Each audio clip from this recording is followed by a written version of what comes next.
Good morning, my brothers and sisters globally. Thank you very much for joining. Morning motivational meeting, reading world scriptures. Now we came to the chapter. The work of creation require love and sacrifice. The spirit of the valley never dies. It is called the subtle and profound female, the gate of the subtle and the profound female. It is the root of heaven and earth. It is continuous and seems to be always existing. Use it, and if you will never, and you will never wear it out. Tao Te Ching 6, Taoism. At the first was neither being nor not being. There was not air, nor yet sky beyond. What was is the wrapping? Where? It in whose protection? Was water there unfathomed and deep? There was no death, then not yet deathlessness. Of night or day there was not any sign. The one breath that without breath by its own impulse, other than that was nothing else at all. Darkness was there, all wrapped around by darkness, and always water indiscriminate. Then that which was hidden by the void, that one emerging, steering through the power of ardor, tapas, came to be. In the beginning, love arose, which was the primal germ cell of the mind, the searching in the heart with wisdom, discovering the connection of being and non-being. A crosswise line cut being from non-being. What was described above it, what below.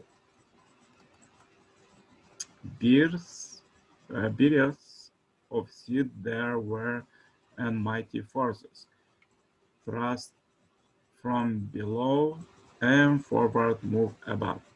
Read Veda 10:129, Hinduism.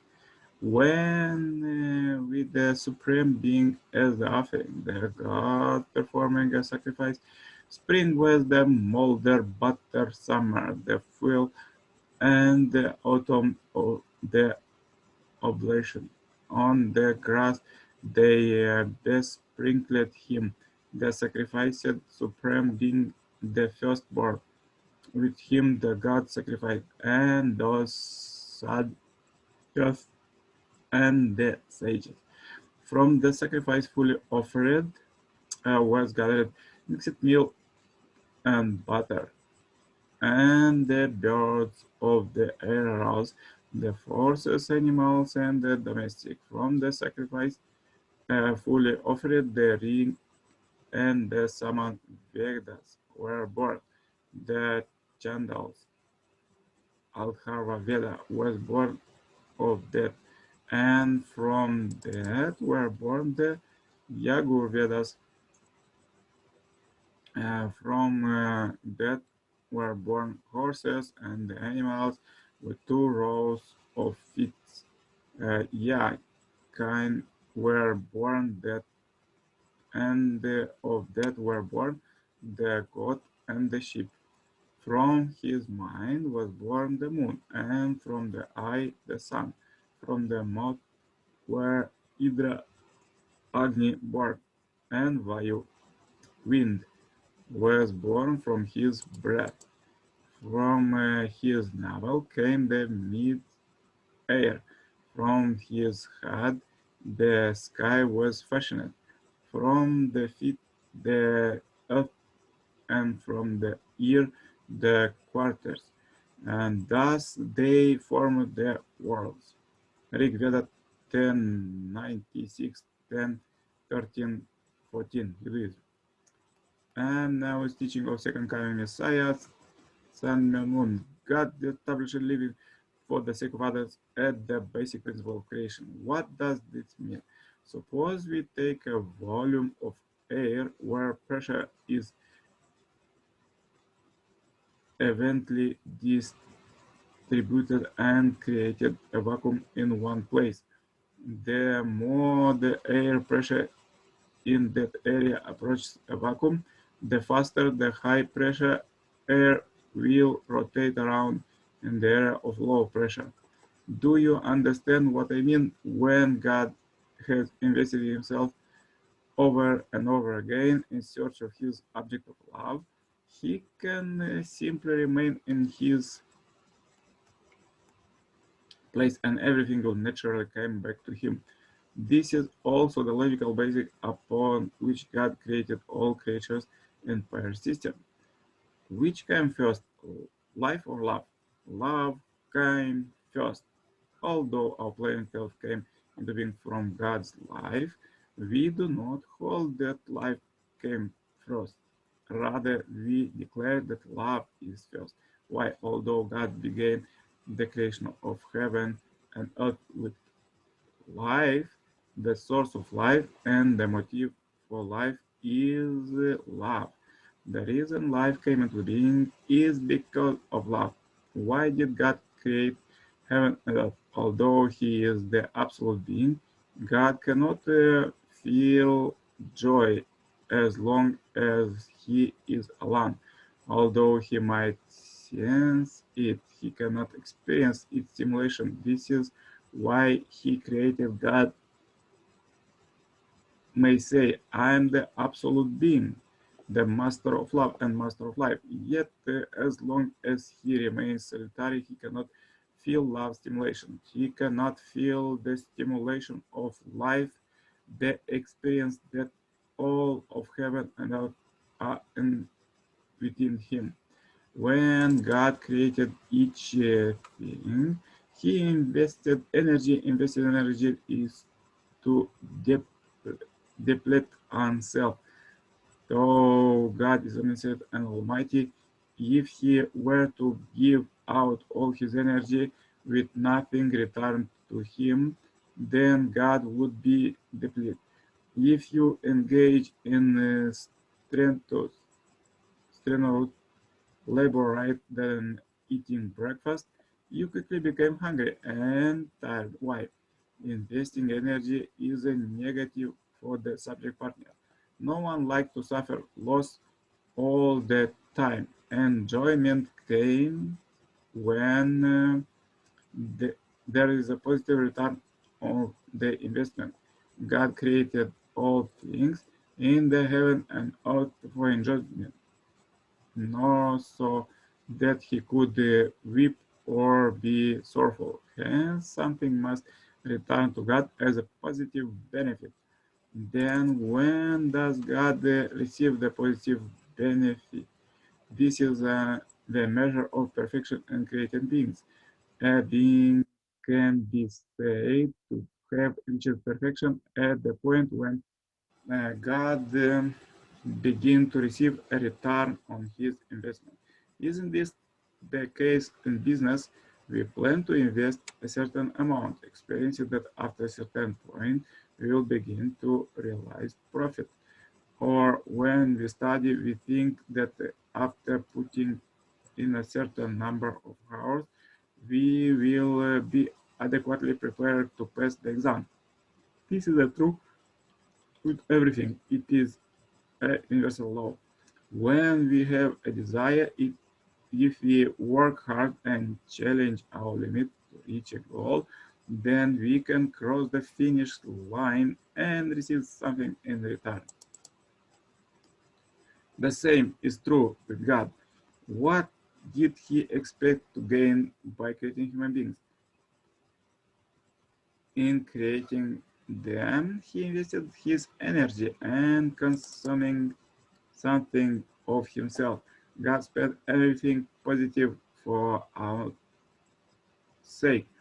Yet there is no loss. Once we became perfect, there is a return. We should understand this basic rule. If 100 units were invested but the return was valued at less than 100 units, God would not have continued his work of creation. The return should be 110, 200, or 300 units, something valued more than the 100 units invested. Even better, the return should be unlimited. When this happens, God experienced joy even as he invested. Considering this, we conclude that the return should be something with a higher dimension of value. What form would it take? What when it returns give joy? The answer is love. If God has thought only of himself, would he have created heaven on earth?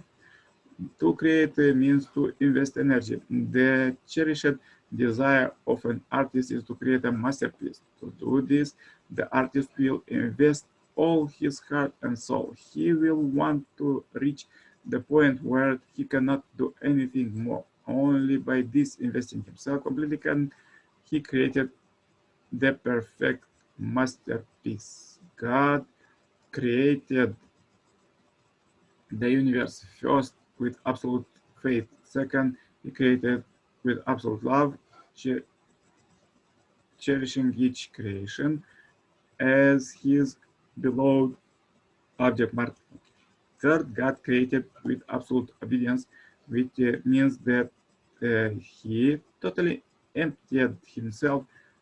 God gave his total investment, forgetting what he had given and repeatedly giving still more. He gave up even any concept that something might gain of what he had given.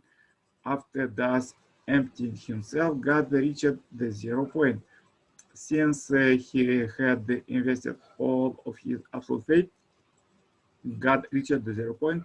Since he had invested all of himself with absolute love and total obedience to the principle of love, God reached the 0 point. Yes, so interesting, brothers and sisters, how God invested with love in creation. And now let's start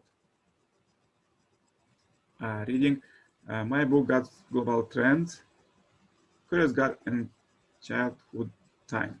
God made children curious. For me, one of the first experience with the Heavenly Parent was in my early childhood when he told me one of God's personal advice.